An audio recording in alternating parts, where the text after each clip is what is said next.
Are you still buying gas, groceries, and fast food without getting cash back? Why are you doing that? You could be getting cash back on all of these things.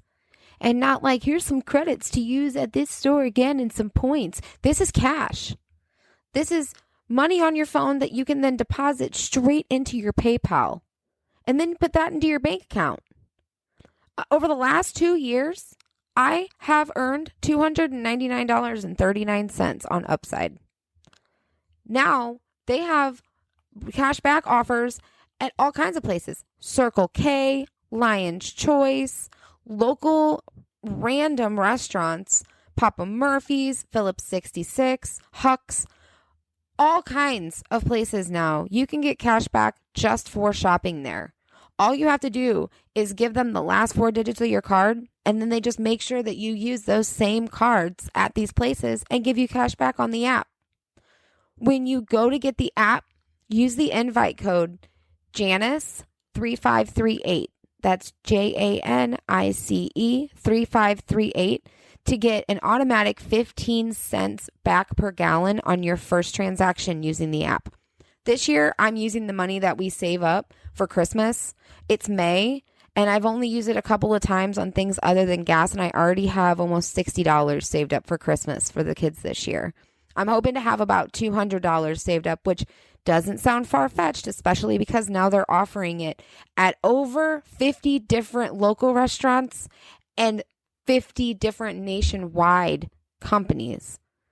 So like I said, get the app, Upside. That's UPSIDE, and use the invite code Janice3538 to get 15 cents per gallon back on your first transaction. Upside doesn't share any of your personal information with your referral network, so you don't have to worry about like your friends who you refer to the app knowing everything you do and everywhere you shop. Same with people who you are referred from, so don't worry. No one's going to know all the things that you buy. You dumb fucking bitch! Bitch. Bitch! You bitch! The nigga bitch! Heinous bitch is the fucking bitch! Bitch? You're a bitch! The bitch. Oh, hello. It is me, your Hi Bye Bitch. This is Hi Bitch Bye Bitch, the podcast where Hi Bitch talks about some shit. Yeah, sorry, it's been almost 2 months or more than 2 months. Don't care. Y'all can get over it because I know that you love me regardless. So anyway, this week I will be covering The Little White Bird, which is a novella by J.M. Barrie. And I'm saying novella because, bitch, it's long. I thought it was a short story. It is, in fact, not a short story. It is very fucking long.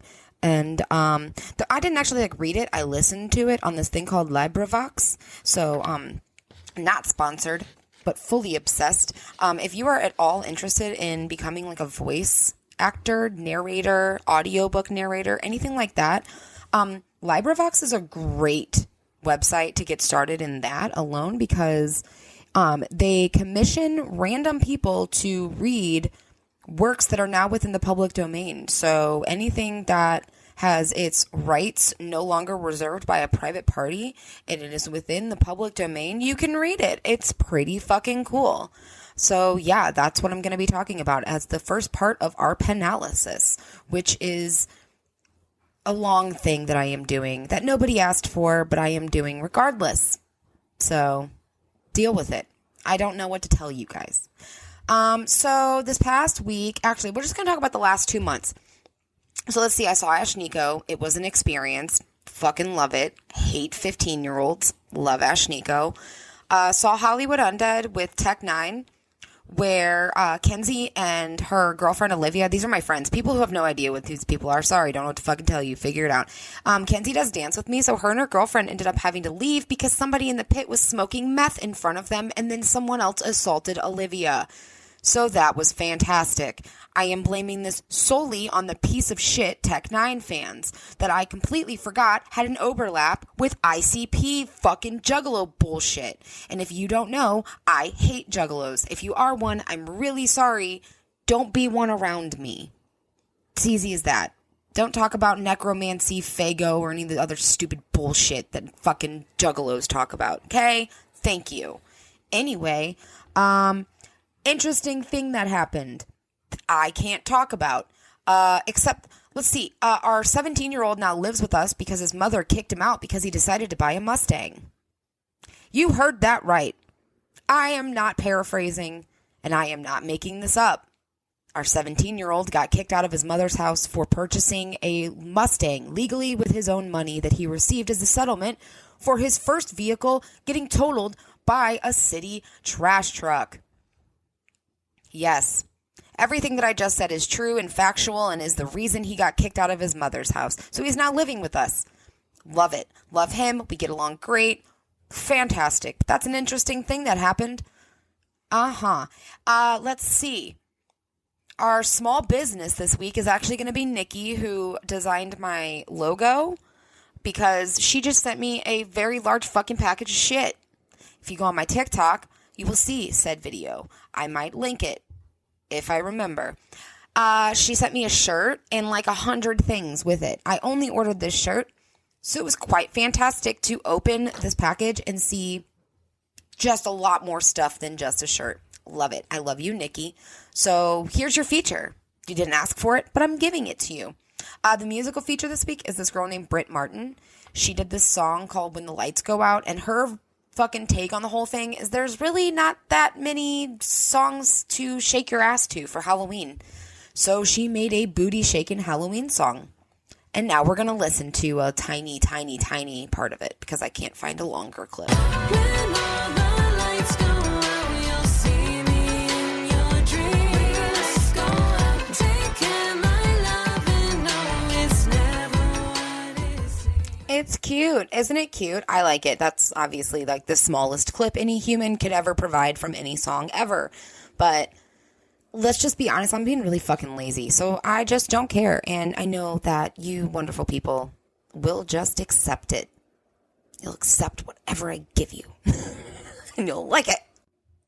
It's now everyone's favorite part of every episode where we have a social. All right? So smoke it if you fucking got it. Spark it up. Blaze it. All the other fucking things we say for smoking weed. Yay!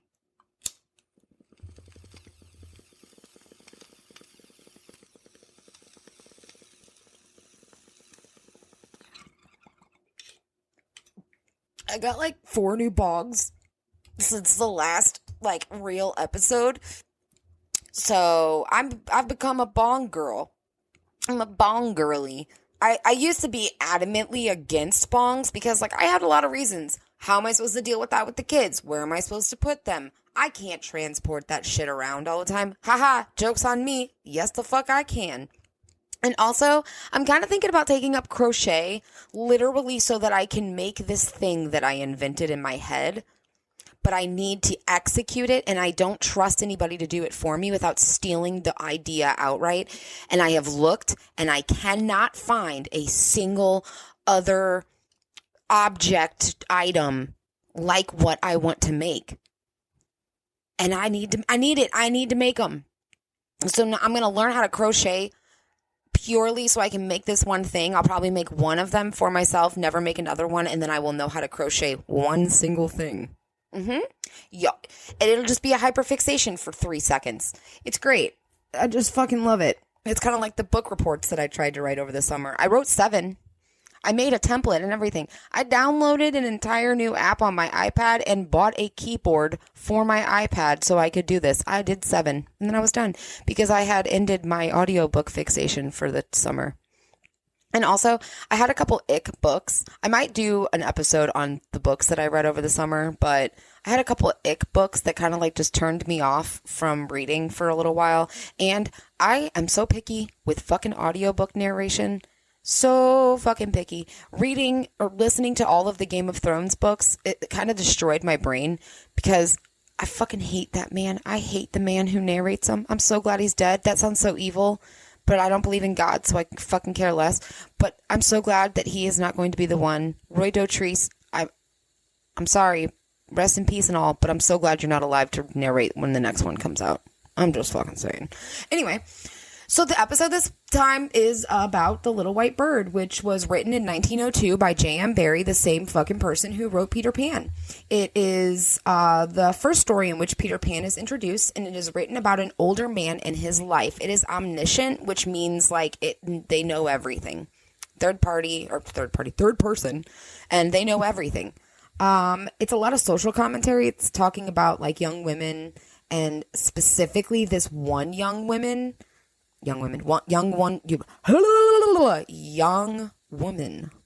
singular, one single woman who is young.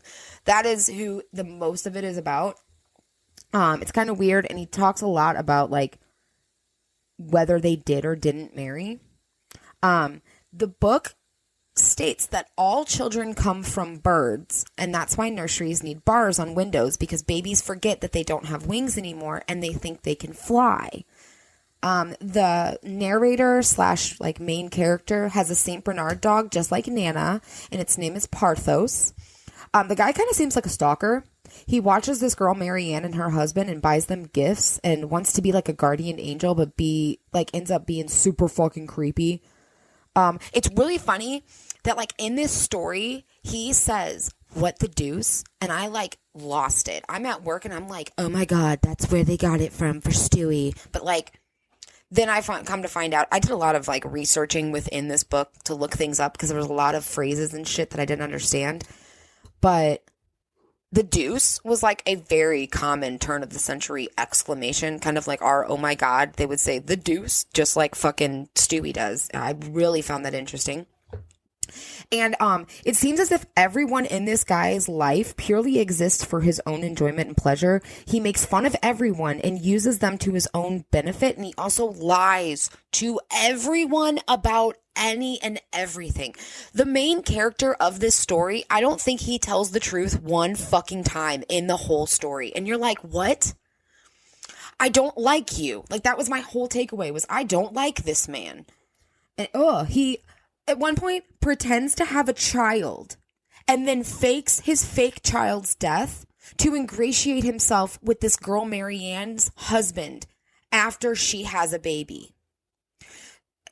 It literally has a whole fucking conversation with this dude where he's talking about his son and all the things that he does. And then when the guy asks about their kids playing together, he's like, yeah, he's dead. He died. He's dead. And you're like, what the fuck? Well, that's a convenient way to not have to fucking tell anybody the truth about yourself. Like, my God. He criticizes anyone who isn't pleasant to him or anyone who doesn't talk to him about the things that he likes or wants to hear. Like, if someone walking down the street, some random fucking person, greeted him and was talking to him and then just so happened to talk about something he didn't care about, the narrator makes it seem as if they are unimportant and nobody should care about them. You're like, okay, dude, extremist much? The fuck? He holds everyone to the same standards as like super high class rich people and is disgusted when people break custom. He is like one of those hoity toity upper crust ones who like anytime someone doesn't bow the direct number of things, you know, oh my God, like that. It's so annoying. He's so nitpicky. And I get that we're like setting the tone that he's very proper and likes things a specific way, but he kind of just seems autistic, honestly. Coming from an autistic person, he kind of just seems fucking autistic. Like, really, dude, just seems fucking autistic the whole time. Yeah. He's, like, weirdly obsessed with Marianne's son, David. He buys him all kinds of toys, daily takes him to the gardens and on walks, and has him over to spend the night. It's so fucking awkward. So awkward. But the guy is super condescending to him and his mother and acts like he would be a better person to raise him and consistently sends her letters insulting her and David, and even once compared David to his dog Parthos. Like, talking about how Parthos is a better creature than this kid David, the one that he is so obsessed with and feels the need to have this really fucking weird relationship with. Which, like, okay, caveat here. I have never in my life had weird, creepy feelings about J.M. Barrie. He's been dead my whole life, so it's not like I had to defend the dude. But I've never had those weird feelings like people would say. Even like watching Finding Neverland, seeing and reading and learning everything that I could about him. Nothing made him feel like a creep until I listened to this fucking book.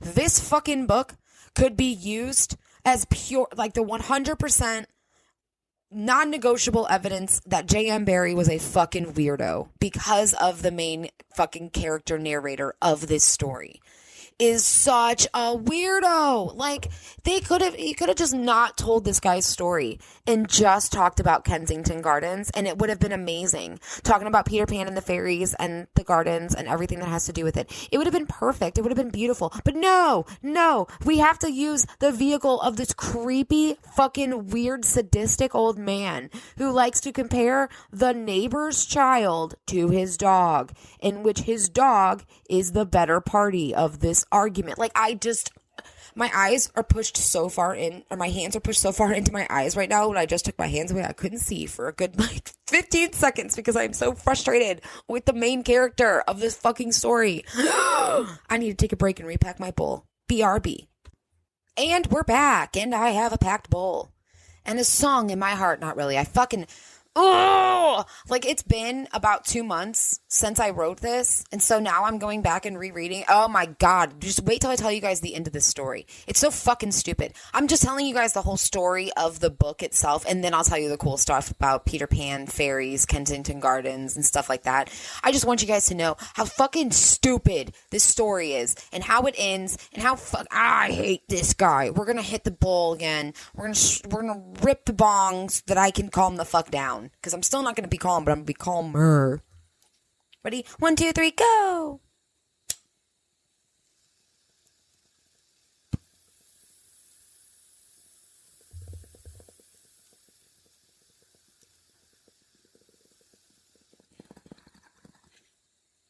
You probably couldn't hear much of that because I super packed this for some fucking reason, so there's not really much give to it, so it was really not wanting to roll. Fucking dumb thing. I'll try one more time.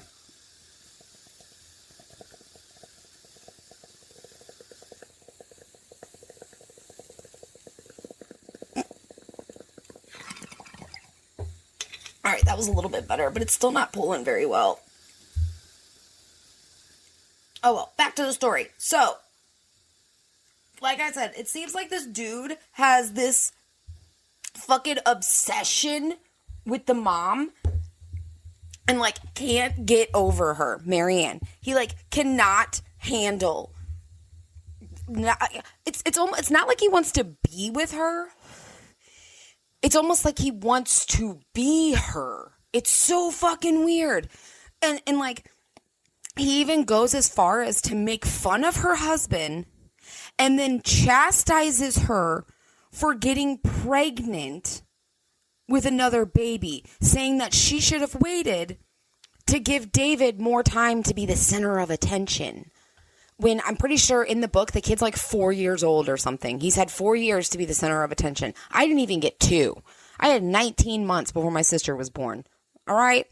So I feel like the narrator, main character, he needs to fuck off. And, okay, so here's, oh my god, the whole fucking book is revenge on the girl Marianne. She wanted to write the book, The Little White Bird, and he didn't think that she would be able to do it. So instead, he wrote it while she was pregnant to throw it in her face when she gave birth to her daughter. Literally, she gave birth to her daughter, and he was like, here you go, I wrote that book that you were never going to be able to write. And she kind of laughs in his face and says, that was the whole point, dumbass. I knew you were obsessed with me. And so the only reason I talked about this book was to force you to do something for once. That's the whole entire book is him trying to be a dick and her being like, haha, weirdo, proved your point. And the book actually, the very legit end of the book is a cricket match. I'm not even joking you. This whole fucking chapter is describing the back and forth of a cricket match. Now, mind you, I wouldn't have gotten a goddamn thing they said had I not just recently watched a fucking weird deep dive on cricket on YouTube. I watched like a 3-hour long video about how cricket was changed from this like long form game that sometimes took like up to a week to play a single game. And they shortened it to make it more digestible and accessible to mainstream crowds. And that's why it's such a big deal now, like in India and stuff, is because it's a different version of cricket that they play than the normal cricket. So like the only reason I understood a fucking thing that they were talking about in the last chapter is because I watched a 3-hour long video on YouTube about cricket. Like seriously, it was so confusing. So anyway, they're playing this match. And they're playing for the gender of the baby that Marianne is pregnant with, mind you. And this douchebag legit finds any way possible to overtake the child that he is playing against. The child. Any advantage he can. The kid wins, but only because the dude finally is like, well, I guess I'll let the chap win. And so he lets him win. It's so fucking weird. They're playing for who? Like, what the gender of this baby. Like, what? It's so fucking dumb. So fucking dumb. The only good thing about this book is the fact that it mentions Peter Pan. There's so much about Peter Pan, too. Okay, so Peter Pan's first emergence. All right? Peter leaves his nursery when he is only 7 days old and is technically only a week old forever. They say it in the book. Peter Pan is technically only a week old forever, for all time. The story of Peter Pan is said to have been passed down through generations of mothers and daughters, with each generation changing and adding its own spins onto the story. Peter flew out of his nursery window when he was only a week old to escape becoming a human, because all babies try to run away when they are very young because they still remember being birds and they think they can fly. All babies are wild in their first few weeks because they don't know how to be human yet, and babies are itchy on their shoulder blades from where their wings used to be. See, Peter appealed to the fairies because they usually are pretty friendly with birds, but since he wasn't a bird anymore, they were all scared of him. He was in this weird half-life of bird-human, and in it says, the moment when you doubt that you can fly, you cease to be able to. So Peter never doubted that he could fly. He always believed that he could fly. So that's why he was always able to fly, was because he always believed he could. That's the faith, trust, and pixie dust. That's where that starts to come in. And the only reason that birds can fly is because they have perfect faith. This is our first indication that faith is one of the things that is needed to fly, which if you know me, you know I'm obsessed with it. And this is where we see that the only reason that birds are able to fly is because of faith. Mind you, this is not real. This is a story. I would really not like to receive any emails of anybody being like, actually, birds fly. I fucking know how birds fly. Suck my dick. Well, so King Solomon, who is the presumed leader of the island in the middle of the round pond in Kensington Gardens, he teaches Peter as many of the bird ways as he can. Now, it doesn't really indicate what King Solomon is, whether he's a bird or a human or a bird human or a fairy. He's just the leader of the island. So, Peter is considered a betwixt and between of birds and humans, which, by the way, I want that tattooed on me somewhere, betwixt and between. Please, my God, obsessed. Need that. There's about 7 tattoos that I want now from this fucking story alone. Hate story. Love the Peter Pan part. And it's a lot. There are like the whole middle section of the book is about Kensington Gardens, fairies, and Peter Pan. So that's why we're doing this. But Peter learns to imitate the bird sounds and other nature sounds with his reed pipe. He makes the gardens act the way that he wants them to. This is where we start to see a little bit of Neverland coming around, where Peter can manipulate the surrounding areas, especially with his reed pipe. So he got a tree to bloom early, and he can get birds to hatch early just using the pipe. So, Peter can't fly off the island, so he can't feed himself. The birds get him food. If it seems like a bird in the gardens is being selfish when you're in the gardens, it's because they're probably getting food for Peter Pan. Peter is taught by the birds to always be doing something, and that something is of the utmost importance, no matter what it is, and to always be happy and seek happiness. So it basically says that birds are busybodies, and even what they're doing isn't important. They will make it seem like it is important. And all birds have glad hearts unless you rob their nests, and that breaks a bird's heart. So if you don't do that, then birds have glad hearts.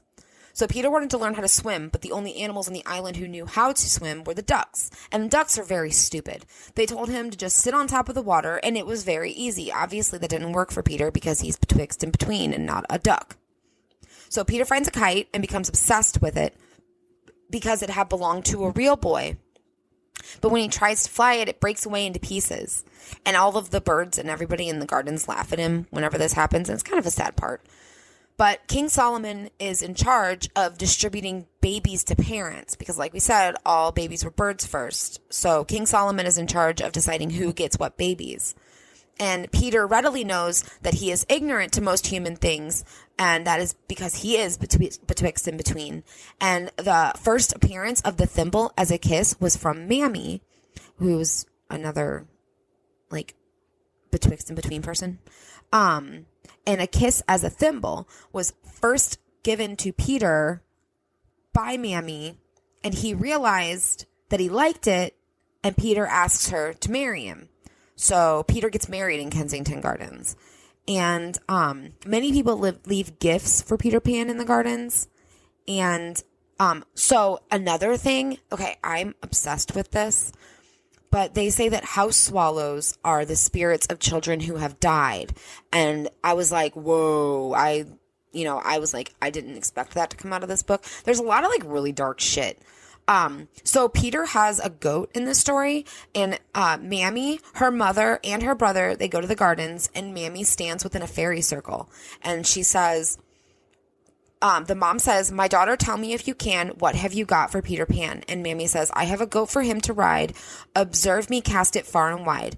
And then Mammy threw her arms out and spun around 3 times. And then the brother said, "If Peter find it waiting here, wilt snare again make me to fear?" And then Mammy said, "By dark and light I fondly swear, never to see goats anywhere." And then Mammy left a letter to Peter telling him what was happening and telling him to ask the fairies to turn the goat into a real goat. So that's why Peter has a goat, is because this little girl, Mammy, that's who he gives a thimble and a kiss to, and they get married and everything. She stands inside a fairy circle, and we all know magical things happen when you stand inside a fairy circle. So that's how she was able to communicate with Peter Pan and to be his friend and to like interact with him, whereas other regular children really weren't able to because they didn't believe in him, for one, enough. Like, yeah, you can believe it, just like believing in Santa Claus, but like unless you actually truly believe, you will not see him. And so then we get to learn about fairies, and it says, my very first line says, "Much isn't known about fairies," but it's the longest section in this, so I'm gonna contradict myself with that statement. But it says, "Much isn't known about fairies except that wherever there are children, there are fairies. Fairies are all around the gardens, but they hide during the day and make themselves look like other things rather than fairies. They pretend to be flowers, as there are flowers everywhere, and they are the least likely to draw attention." And this is where we get my favorite thing in the whole world. Okay, ready? "When the first baby laughed for the first time, the laugh broke into a million pieces, and they all went skipping about, and that was the beginning of fairies." I'm Soul Child. I don't fucking care. I fucking love fairies so much. The fairies always look busy, but if you ask them what they're doing, they don't know. They have schools, but nothing is taught. The youngest fairies in the fairy families are in charge, and they become the chief princess or prince. The reason we can't understand babies is because they are speaking fairy language. Babies and fairies can talk to each other because babies used to be birds, and birds can talk to fairies. So fairies are wonderful dancers, and this is why one of the first things babies want adults to do is dance, as they are used to watching the fairies dance. Fairy rings are created when fairies have great balls, like parties, and they aren't there when they begin. They are made throughout the night of the ball by the waltzing in great circles, and mushrooms found in the circles are leftover fairy chairs that the servants forgot to clear up. The reason fairy rings are even left is because the fairies wait until the very last moment to end the balls before the gardens open up, so sometimes they don't have time to clean up, so the fairy circles are left over. The only way to know about the balls before they happen is because the fairies will change the board at the front of the gardens to show that the gardens will close at 6:30 instead of 7. So if you go and it says 6:30, it means there's a fairy ball that night. Peter plays the music for their balls, sitting in the middle of the ring. Peter Pan is written on the corner of the little invitation cards that the fairies send out. Not like his name, PP, his initials are in the corners so that people will know that he is playing at that ball. And winter cherries are fairy lanterns. The married women wear their wedding rings around their waists, and flowers are used as table coverings. They have real glasses and wine, but the bottles are too heavy for them to pour, so they just pretend. So they just have bottles of wine sitting around, but they can't pour it because it's too heavy, so the fairies just pretend to drink wine. Wallflower juice is used to revive dancers who have collapsed from exhaustion, and King Solomon seals the juice, and it's used for bruises, as fairies bruise very easily. This is why I'm convinced that I'm a fairy. You should see my left leg right now. I have like 7 bruises on my thigh that I have no idea where they came from, and they're all green. It's great. Fairies come of age at 2, and they have a birthday every single month. So by 2 months, birthdays, fairies are 2. So they age pretty quickly. The fairy princess granted Peter the wish of his heart, and he said he wanted to go back to his mother. But the fairies knew that they would lose his music, so that they said that he couldn't have it, and to pick another. He said he wanted to have 2 small wishes instead of a big wish. The first small wish was to go see his mother and be able to come back to the gardens. He thought about being a boy again, but he couldn't remember how clothes worked. He wanted to give his mother a kiss, but was afraid to wake her, and instead played a kiss on his pipe. Peter used his second wish to go back to his mother forever, but the window was closed for the first time, and there was another little boy in the room, just like in the regular story of Peter Pan. The way fairies made him fly was they all tickled Peter on his shoulders, and that's how Peter got to fly to fulfill his wishes. And the fairies built a little house in Kensington Gardens for the children. They build it every single night in a different place, and Peter uses the house for children who are lost in the gardens. He puts them in there using his goat, and so it's said that if a little kid falls asleep in Kensington Gardens, they'll wake up in this random little house, and they get there because Peter Pan goes over and puts them on his magical goat, and the goat walks them over to this fairy house that's built every single night for the children, and they are left in the fairy house overnight, and they're kept safe. I think that's so cute. In the story, David says fairy language is English, but you replace the R's with W's, so it kind of cracks me up because it's basically like fairies just have a speech impediment. And the narrator says it's dangerous to speak to fairies as everything they say is permanent. And that kind of goes along with like, don't go into a fairy circle because you'll get sucked into the fairy realm, and like, don't tell fairies your middle name. This kind of like goes along with that lore that like anything a fairy says is permanent. So it's best that you don't speak to them because they could literally say your face is purple and your face will turn purple because everything they say becomes true and permanent forever. But that's our introduction to Peter Pan. It's the little white bird in 1902, 121 years ago. So that explains all the in it. Because it really was, a lot of it was so uncomfortable to read. My Christ. It was not fun in the least. And I kept having to stop every 30 seconds and type something out and type something out. It's like, oh my God. Oh my God. Okay, so after Kensington Gardens, I totally forgot. So after the age of 8, children leave Kensington Gardens and can never come back. The next time you'll meet them, they are ladies and gentlemen holding umbrellas waiting for a hansom, which a hansom cab was named for Joseph A. Hansom, who patented the design in 1834. You all just learned something. That to hail a hansom is to hail a cab, and it is named after the guy who patented the design. Dun, dun. They say the boys go to Pilkingtons, and they don't know where the girls go, and they say it's probably somewhere fancy to do their hair. I just really liked that they know where the boys go. You know, they go to Pilkingtons, which I don't know what that is. I didn't look it up. I didn't care. But they don't know where girls go, and it's probably somewhere fancy to do their hair. I love that. That's right. The girlies go somewhere fancy. But, so I have quite a few things slated for future episodes, like a lot. Like a lot. Obviously, I have the Dance Moms thing. If you follow me on TikTok, you'll know I've been talking a lot about it. I'm doing a Dance Moms retrospective. It is enormous at this point. It's kind of insane. I I don't know. I might have to do like either a section, an episode. I might have to do like a whole season of just talking about dance moms. My God.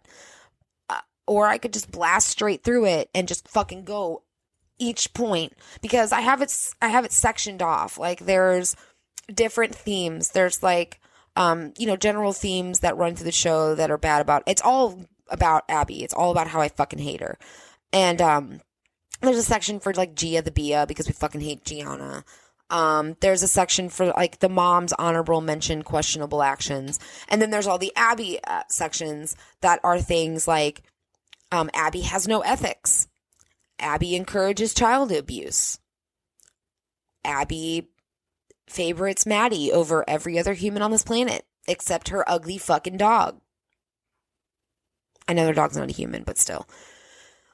Yeah, there's a lot of sections, and like there is no criticism of the kids at all. It may sound like Maddie favoritism. That has nothing to do with Maddie. Like there's even some points in there where I'm talking about how she favorites Maddie, but treats Maddie like shit because she's her favorite. So it's not like we're not dragging on the kids. We're not talking bad about the kids. We're not criticizing the dancers at all, except Vivi. We do stand for some Vivi slander here. Not her as a person, just the fact that her mother thought she could dance. Like, I'm sorry, that poor little girl was a human prop for however many seasons I can't remember at this point because my brain doesn't work right now. But however many seasons that poor little girl was forced to be on that fucking show, she was a human prop. And everyone knew it. I don't know how many times Christy said it, but I'm just rambling about fucking dance moms now. See, this is going to be great. So, if you are into dance moms at all and would like to be featured on any of the episodes, let me know. And I can send you a copy of my notes and we can either Zoom or FaceTime or whatever and do a co-host episode, since I really haven't got to do a real one with anybody because everybody keeps bailing. Or I'm gonna be honest, like some people want to do episodes with me, but like I don't know you well enough and in a conversational enough manner to be able to like sit down and have an episode long conversation with you where it isn't just you going, next, yeah, no. We have to vibe. There have to be levels of chemistry involved, please.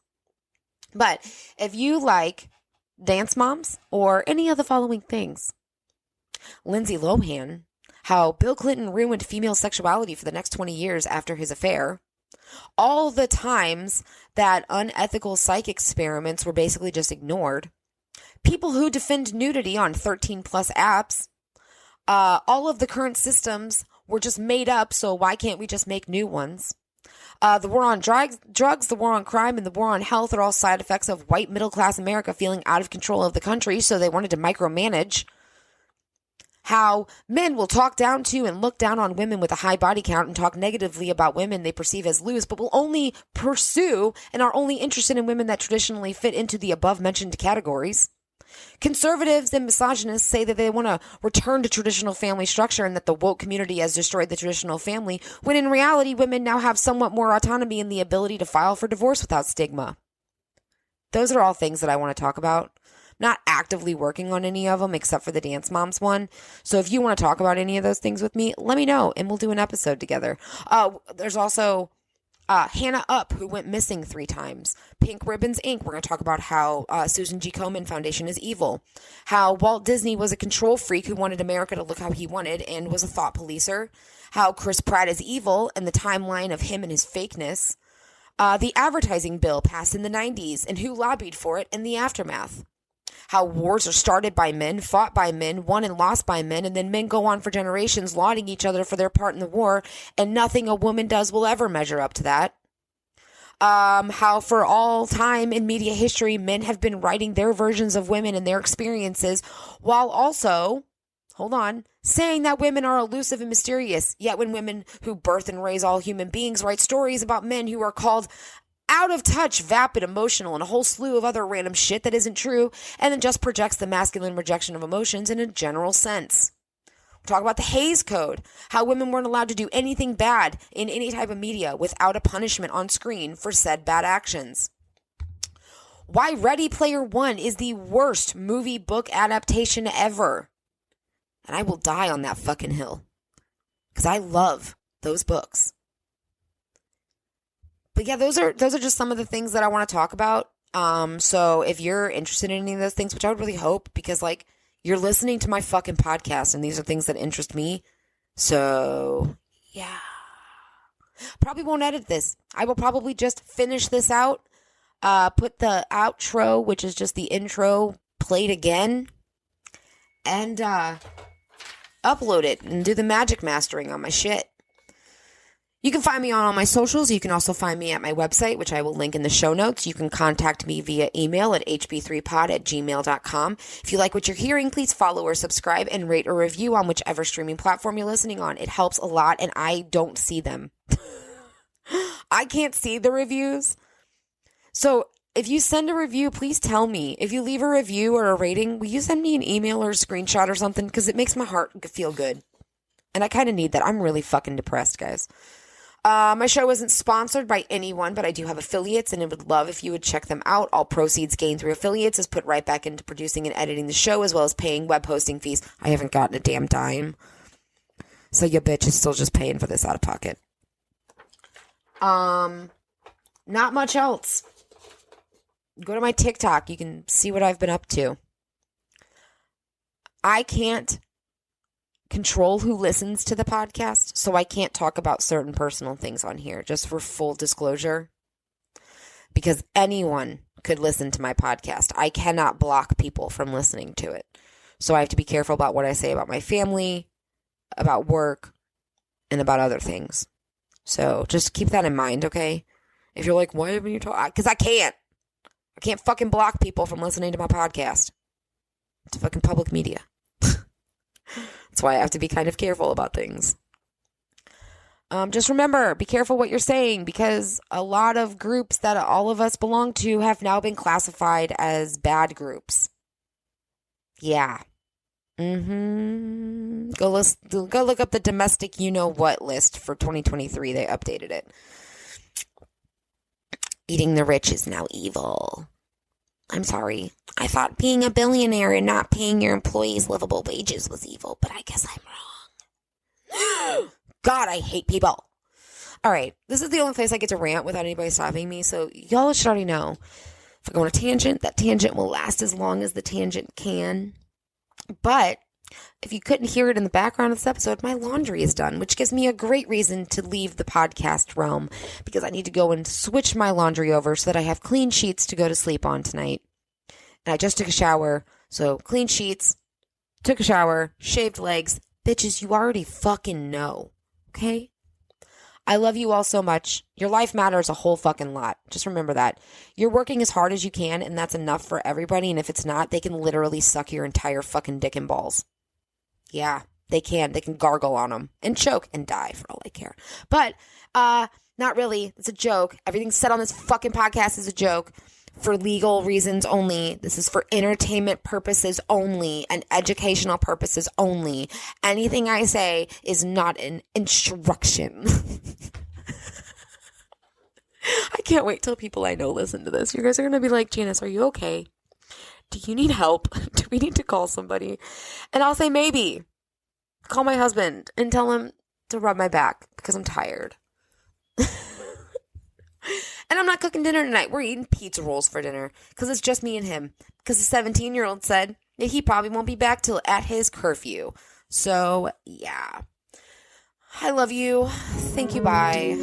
You dumb fucking bitch. Bitch. Bitch. You bitch!